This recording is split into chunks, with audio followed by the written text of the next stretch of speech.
To this now, stage 3 power cuts around the country have left many South Africans in the dark. Gauteng has also experienced rain and cold weather. Without the aid of electric blankets and heaters, are firefighters dealing with more makeshift fires? Let's find out. I'm joined now by Fire Ops SA CEO Wynand. Engelbrecht. Thank you so much for joining me, Mr. Engelbrecht. We know that usually in places that don't have a steady supply of electricity with the cold weather and the rains, people tend to look for alternative ways of keeping warm and cooking, etc., etc. And in informal settlements, usually that leads to a situation where fires break out. Are we able at this point to talk about a link between the load shedding, the hours of disruption in people's day-to-day planning, and some of the fires we're seeing? Thulasizwe, thank you for the opportunity. There are at least 3 levels on which we can identify a link, yes. Firstly, of course, it's people using candles and paraffin instead of power when the power is out. And that in itself creates a lot of challenges. On the second level, people leave plugs or kettles and irons on, and then they go to the cafe while the power is off, and they come back, and of course then by then the power may have been restored and we have a problem in the house then. On the third level, we see that the transformers and the mini subs just cannot deal with the switching in and out. So the switch gear is not built for being switched on and off all the time.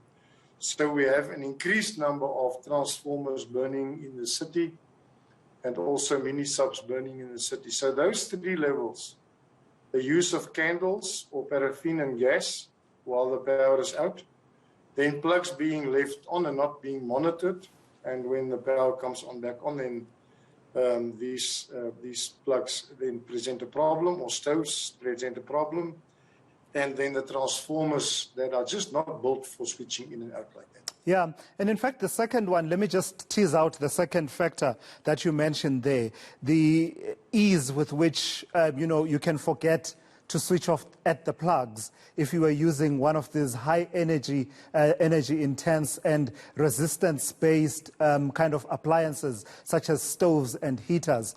That's quite a mistake that is quite easy to make, is it not? That you're using this appliance and the power goes off and you leave it and you go away while the power is off and the power returns, and it could lead to problems.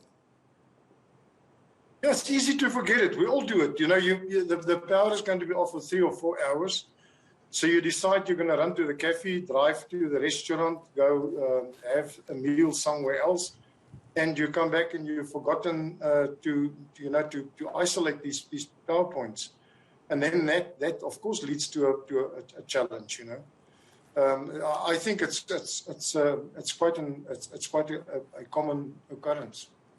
And then talk to me about the other one that has to do with transformers. We saw, the situation that happened in the south of Johannesburg recently, and with the number of suburbs that were left in the dark after there was a fire there.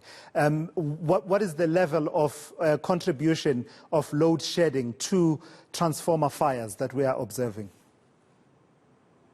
Well, the infrastructure is old. I mean, that's old hat. We all know that by now. But the transformers are, of course, oil-based units. And so with all the switching in and out, the oil overheats and then the transformer bursts and it catches fire. And the same happens on mini subs, on the, what you normally see on the pavement in front of the factory, or so, mini sub on a. So these units are not made to be switched in and out all the time. So they can't handle all the additional load that's put on it every time it's turned on again. And we may have dealt in Johannesburg with maybe close to 6 transformers that I know of that had burnt out that we have dealt with. And the mini subs probably closer to 10 for this year so far. All right, Mr. Wynand Engelbrecht, thank you for your time. He is the CEO of Fire Ops South Africa. They're weighing in on the link between these power outages, these blackouts, ESCOM imposed blackouts, and some of the fires that we are seeing.